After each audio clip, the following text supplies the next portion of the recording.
Welcome to पनीशा आजकल। आज इस वीडियो में हम डिस्कस करेंगे सारे important current affairs of 16 December 2022। तो चलिए स्टार्ट करते हैं हमारी पहली न्यूज़ के साथ। Starting with the first news, सबसे पहले हमने डिस्कस करना है India's vaccine for cervical cancer, जिसका नाम है सर्वेवैक। ये एक पर्टिकुलर वैक्सीन डिजाइन की गई है by Indian institute for the treatment of cervical cancer. Cervavac नाम की इस वैक्सीन को डेवलप किया गया है by serum institute of India for the protection against 4 strains of HPV. HPV का मतलब होता है ह्यूमन पैपिलोमा वायरस। ये पर्टिकुलर वायरस है जो रिस्पॉन्सिबल है सर्वाइकल कैंसर के लिए। इसी पर्टिकुलर वायरस के साथ सर्वाइकल कैंसर किसी भी एक बॉडी में एंटर करता है। बेसिकली ये ज्यादातर विमेन्स में देखने को मिलता है। सर्वाइकल कैंसर विमेन्स की एक डिजीज है जो कि ट्रांसमिट होती है by skin to skin contact. And इस पर्टिकुलर एचपीवी वायरस के ट्रांसमिशन को रोकने के लिए इंडिया में सर्वाइकल कैंसर के लिए एक वैक्सीन को डेवलप किया गया है जिसका नाम है सर्वावैक्स। इस पर्टिकुलर वैक्सीन को किसके लिए डिजाइन किया गया है? तो ये वैक्सीन दी जाएगी between the age group of 9 years to 14 years. अगर कोई गर्ल 9 ईयर्स से ज्यादा की है तो उसे इस पर्टिकुलर वैक्सीन का पहला डोज दिया जा सकता है। And till attaining the age of 14 years 2 doses are required for the prevention of cervical cancer। India में सर्वाइकल कैंसर की प्रॉब्लम बहुत ज्यादा बड़े लेवल पर देखी जा सकती है। As it is said according to the reports कि पूरे वर्ल्ड में जितनी वुमेन्स को सर्वाइकल कैंसर होता है उसका 16% जो है इंडिया में रहती हैं। एज वेल एज पूरे वर्ल्ड में जितनी भी डेथ होती हैं बिकॉज ऑफ सर्वाइकल कैंसर उसका 1/3% पॉपुलेशन इंडिया से ही बिलोंग करता है। अगर इसे और सिंपल नंबर्स के हिसाब से समझा जाए तो हर साल 80,000 से भी ज्यादा नए केसेस आते हैं रिलेटेड टू सर्वाइकल कैंसर, जिसमें से अप्रॉक्स 35,000 डेथ रिकॉर्ड की जाती है बिकॉज ऑफ सर्वाइकल कैंसर। और इसी चीज को ट्रीट करने के लिए नई वैक्सीन डेवलप की गई है by serum institute of India. इस टाइम पे जो वैक्सीन अवेलेबल है फॉर द सर्वाइकल कैंसर वो काफी ही कॉस्टली है। इट इज अप्रॉक्स 4,000 to 6,000 पर डोज। लेकिन ये जो पर्टिकुलर वैक्सीन बनाई गई है इसके बारे में सीरम इंस्टीट्यूट ऑफ इंडिया के डायरेक्टर का कहना है कि इसे अवेलेबल करवाया जाएगा at the cost of from 200 to 300 पर डोज। नेक्स्ट हमने डिस्कस करना है अ पर्सन जिनका नाम है चाहत अरोड़ा। इस गर्ल ने बना लिया है नया national record in women's 100 metre swimming championship. Chahat Arora Indian swimmer हैं जिन्होंने पार्टिसिपेट किया है in FINA world swimming championship of 2022 जो कि ऑर्गेनाइज करवाया जा रहा है इन मेलबर्न ऑस्ट्रेलिया। 13 दिसंबर से लेके 18 दिसंबर तक चलने वाले इस इवेंट में इंडिया की तरफ से 100 मीटर ब्रेस्ट स्ट्रोक स्विमिंग में जिन्होंने पार्टिसिपेट किया इनका नाम है चाहत अरोड़ा। और इसी पर्टिकुलर इवेंट के दौरान इन्होंने बना लिया है national record of completing a race of 100 metre in just a timing of 1 minute 13.13 seconds. अगर 100 मीटर के इस इवेंट के बारे में बात की जाए तो इस इवेंट को जीत लिया है लिथुआनिया की स्विमर जिनका नाम है रूटा मिल्यूटे। सेकेंड नंबर पे रही हैं साउथ अफ्रीका की स्विमर जिनका नाम है Lara van. And third number acquire किया है USA की स्विमर जिनका नाम है लिली किंग। यूटा ने इस पूरी की पूरी रेस को कंप्लीट किया इन अ टाइमिंग ऑफ 1 मिनट 3.8 सेकेंड्स में। इसी के साथ साथ अगर हम फिना वर्ल्ड स्विमिंग चैंपियनशिप 2022 के बारे में बात करें तो ये है 16th edition of this particular championship जिसका वेन्यू है Melbourne Australia. Moving on to next news, next हमने डिस्कस करना है न्यू इंडिया लिटरेसी प्रोग्राम के बारे में जिसे कि इंप्लीमेंट किया जाएगा from the year 2022 till the year 2027। 5 सालों के लिए इस प्रोग्राम को इंप्लीमेंट किया जाएगा by the government of India. और ये जो पर्टिकुलर प्रोग्राम है it is designed for adult education. जितने भी पर्सन्स 15 ईयर्स के हैं या फिर उनसे ज्यादा की एज के हैं उन सभी की एजुकेशन के लिए इस पर्टिकुलर प्रोग्राम को लॉन्च किया जा रहा है। और इसी पर्टिकुलर प्रोग्राम के अंडर जो थीम है वो भी रखा गया है एजुकेशन फॉर ऑल, जिसे चेंज किया गया है फ्रॉम अडल्ट एजुकेशन। पहले सिर्फ अडल्ट एजुकेशन की बात हो रही थी लेकिन अब इसे चेंज कर दिया गया है एजुकेशन फॉर ऑल के लिए। This particular program is launched by Government of India by Ministry of Education। इसने इसे लॉन्च किया है। इसी के साथ साथ 5 इयर्स के लिए जो टोटल बजट एस्टिमेट किया गया है for new India literacy programme that is of 1037.90 crore total budget इसका एलोकेट किया गया है। It is a centrally sponsored programme यानी कि इसमें सेंटर की तरफ से भी कंट्रीब्यूशन रहेगा एज वेल एज स्टेट की तरफ से भी कंट्रीब्यूशन रहेगा।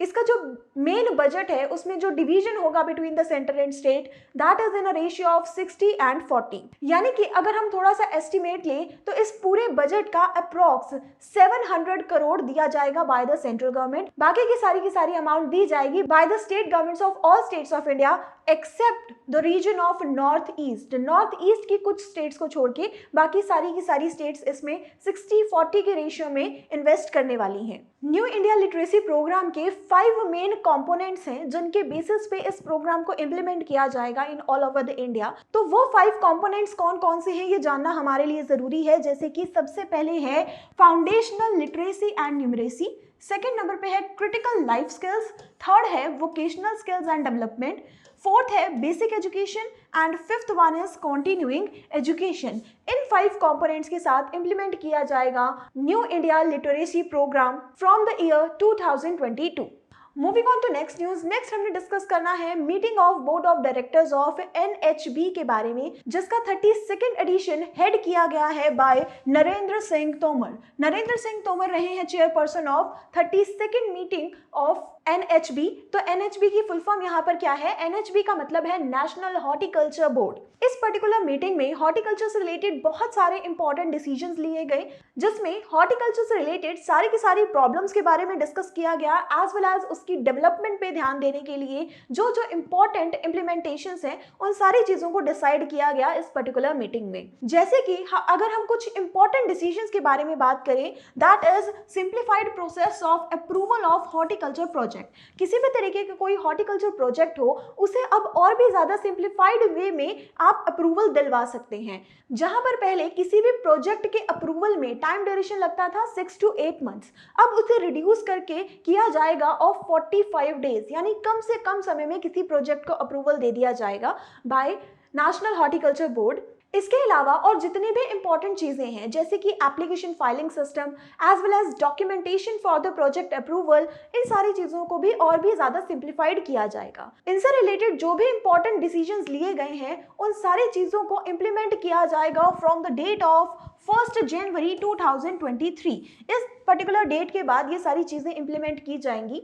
इसी के साथ साथ इसी पर्टिकुलर मीटिंग में एक और नया इनिशिएटिव लिया गया है बाय NHB, जिसका नाम है स्वच्छ प्लांट प्रोग्राम। इस पर्टिकुलर इनिशिएटिव के अंदर बात की जाएगी about the problem of planting material, जिसके लिए टोटल फाइनेंशियल असिस्टेंस प्रोवाइड हुई है, that is of 2100 crore by Asian development bank. NHB के अगर कुछ इंपॉर्टेंट स्टैटिक पॉइंट्स की तरफ नजर डालें तो NHB is an autonomous organisation जिसे कि एस्टैब्लिश किया गया था in year 1984 by societies regulation act, और ये आती है under the ministry of agriculture and farmers welfare. Moving on to next news, next हमने डिस्कस करना है 7th India water impact summit 2022 के बारे में। This is a particular summit which is organised by NITI Aayog. NITI Aayog इस पर्टिकुलर समिट को organise करती है, जिसमें अलग अलग टॉपिक्स के ऊपर बात की जाएगी, जैसे कि new innovational technologies as well as research framework and investment models which are developed for the better quality of water not only from India but also all over the world। सिर्फ India से नहीं पूरे world से अलग अलग तरीके के persons इसमें पार्टिसिपेट करने वाले हैं, जहां पर वाटर की क्वालिटी को कैसे इंप्रूव किया जा सकता है इससे रिलेटेड सारे इंपॉर्टेंट टॉपिक्स पे डिस्कशन किया जाएगा।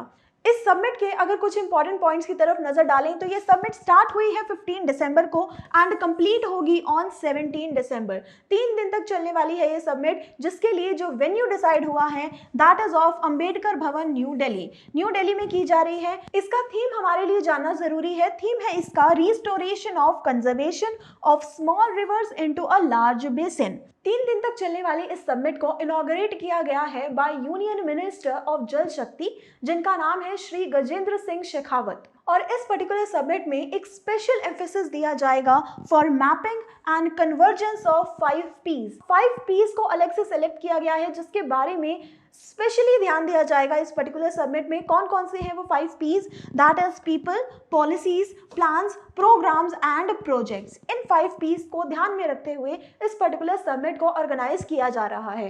इसी के साथ साथ पहले दिन यानी 15 दिसंबर को बहुत सारे इंपॉर्टेंट मॉडल्स के ऊपर बात की गई है, जैसे कि hybrid model of international companies as well as international collaboration as well as methods and techniques to improve the quality of river system in India. Moving on to next news, next हमने discuss करना है India's international science festival के बारे में। IISF that is India international science festival को organise करवाया जाता है by the ministry of science and technology and Ministry of Earth Sciences with the contribution of Vijnana Bharti. Vijnana Bharti क्या है? It's a science movement which is started by the eminent scientist of the country. इसके अलावा अगर हम इस particular science festival के बारे में बात करें, it is the 8th edition which is going to be organized in a year of 2023. ये इसका 8वां एडिशन है, यानी कि इसका जो फर्स्ट एडिशन था उसे स्टार्ट किया गया था इन ईयर 2015। 2015 में हुआ था इसका पहला एडिशन और अब हो रहा है इसका 8th addition. First addition in year 2015, इसका वेन्यू था न्यू दिल्ली और जो लास्ट एडिशन हुआ था उसका वेन्यू था गोवा और अब जो नेक्स्ट वेन्यू डिसाइड हुआ है that is Bhopal. Moving on to next news, next हमने डिस्कस करना है न्यूजीलैंड के एक इंपॉर्टेंट एक्ट के बारे में। As such New Zealand government passes world's first tobacco law to ban smoking. New Zealand ने cigarettes as well as tobacco को कर दिया है ban for the future generations, यानी आगे आने वाली जनरेशन से स्मोकिंग को पूरी तरीके से खत्म किया जा सके, उसके लिए एक इम्पॉर्टेंट स्टेप उठाया गया है बाय न्यूजीलैंड्स गवर्नमेंट और इस एक्ट का नाम है the smoke free environment and regulated product amendment bill, जिसे पास किया गया है बाय न्यूजीलैंड्स गवर्नमेंट। इस पर्टिकुलर एक्ट के पीछे जो मोटिव है that is to make New Zealand smoke free till the year 2025, यानी 2025 तक न्यूजीलैंड में जो स्मोकर्स हैं एज वेल एज जो भी person tobacco and cigarette consume करते हैं उनकी वैल्यू को रिड्यूस किया जा सके, उसके लिए एक इम्पॉर्टेंट स्टेप उठाया गया है। अभी भी न्यूजीलैंड में जितने पर्सन्स टोबैको एंड सिगरेट्स लेते हैं उनकी वैल्यू कुछ बहुत ज़्यादा नहीं है। According to a report that is only 8% population of adult जो कि स्मोकिंग करती है, लेकिन न्यूजीलैंड की गवर्नमेंट का ये टारगेट है कि after the implementation of this particular act ये नंबर रिड्यूस हो जाएगा टू 5%। इस एक्ट की सबसे यूनिक एक फीचर क्या है कि इस एक्ट को इस तरीके से ही डिजाइन किया गया है कि आगे आने वाली जो फ्यूचर जनरेशन है उससे स्मोकिंग को दूर रखा जा सके। जैसे कि न्यूजीलैंड में कोई भी पर्सन जिसका बर्थ 1 जनवरी 2009 के बाद हुआ है उसके लिए cigarette and tobacco consumption ban है, यानी कि अगर किसी पर्सन का बर्थ 2009 के बाद हुआ है तो वो किसी भी शॉप से cigarette as well as tobacco को नहीं खरीद सकता। ये इंपॉर्टेंट डिसीजन अनाउंस किया गया है by health minister of New Zealand जिनका नाम है एशिया वेरेल, और इस टाइम के present prime minister of New Zealand का नाम है जेसिंडा एर्डन। न्यूजीलैंड के अगर और कुछ इंपॉर्टेंट स्टैटिक पॉइंट्स की तरफ नजर डालें तो न्यूजीलैंड की करेंसी है New Zealand dollar as well as उसकी कैपिटल है Wellington. Moving on to next news, next हमने डिस्कस करना है द डे 16 दिसंबर के बारे में। 16 दिसंबर को हर साल सेलिब्रेट किया जाता है as a Vijay Diwas and it's a celebration of victory of India over Pakistan on the date 16 December 1971। 1971 में जो इंडिया पाकिस्तान का वॉर हुआ था for the liberalisation of Bangladesh, Bangladesh के लिबरलाइजेशन के लिए जो युद्ध हुआ था बिटवीन इंडिया एंड पाकिस्तान, जिसमें इंडिया ने बहुत ही एक अमेजिंग विक्ट्री को हासिल किया था, उस पर्टिकुलर दिन को सेलिब्रेट किया जाता है on the date 16 December by the name of Vijay Diwas. और इस बार 2022 में सेलिब्रेशन हो रहा है as a 51st anniversary of 16 December. 16 दिसंबर को ही इंडिया की जीत के बाद बांग्लादेश, जिसका पुराना नाम ईस्ट पाकिस्तान हुआ करता था, उसे पाकिस्तान से चेंज करके बांग्लादेश कर दिया गया और इस दिन को बांग्लादेश में सेलिब्रेट किया जाता है bye the name of Vijay दिवस, यानी कि बंगाली लैंग्वेज में ही बोला जा रहा है विजय दिवस को ही विजय दिवस इन बांग्लादेश। इसी के साथ साथ 2022 में अगर हम इसकी सेलिब्रेशन की बात करें तो अलग अलग जगह पर अलग अलग इवेंट्स के साथ इस पर्टिकुलर डे को सेलिब्रेट किया जाता है, जिसमें से एक major event for the year 2022 का ऑर्गेनाइज करवाया गया है बाय सदर्न कमांड और इस इनिशिएटिव का नाम है southern star Vijay run 2022. This particular event is organized in Pune along with 15 other cities of the country. और इस particular event के लिए थीम जो रखा गया है that is Run for Soldier, Run with Soldier. और इस particular event का main objective क्या है कि इंडियन आर्मी के सोल्जर्स एज वेल एज जो नॉर्मल यूथ है उनके बीच में एक बेटर अंडरस्टैंडिंग एंड कोऑर्डिनेशन को एस्टैब्लिश करना। अगर हम अदर सेलिब्रेशंस के बारे में बात करें तो महान विजय दिवस सेलिब्रेट किया जाता है बाय BAHC.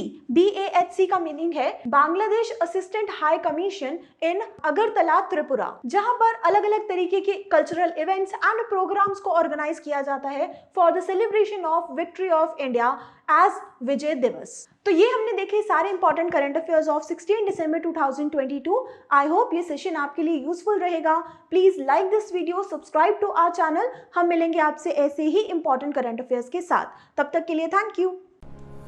पनेशिया ट्यूटर लाया है एक एजुकेशन प्लेटफॉर्म जहां पर अलग अलग कोर्सेस जैसे कि IAS, PCS, UGC net, SSC और बैंकिंग एग्जाम्स के लिए ऑनलाइन और ऑफलाइन क्लासेस की सुविधा उपलब्ध है। Comprehensive coverage of all the subjects through quality video lectures है। एप्टीट्यूड का topic that is blood relation, uncle's only daughter. He took the throne. तो जो थ्रोन पे एम्परर बैठते थे वो अपने साथ ले गए। Kohinoor diamond, the world famous Kohinoor diamond, वो भी मुगल ट्रेजरी से ले गए। फिर आया इकोनॉमिक प्रैग्मेटिज्म, यानी कि चाहे हमारे आपसे झगड़ा भी है तो भी हम आपसे व्यापार कर रहे हैं। जैसे चाइना है, हमारा झगड़ा होते हुए भी हम उससे व्यापार कर रहे हैं। PDF नोट्स और उनसे जुड़े हुए रिलेवेंट MCQs, साथ ही साथ comprehensive mock tests. So join Panasia Tutor for your successful and bright future.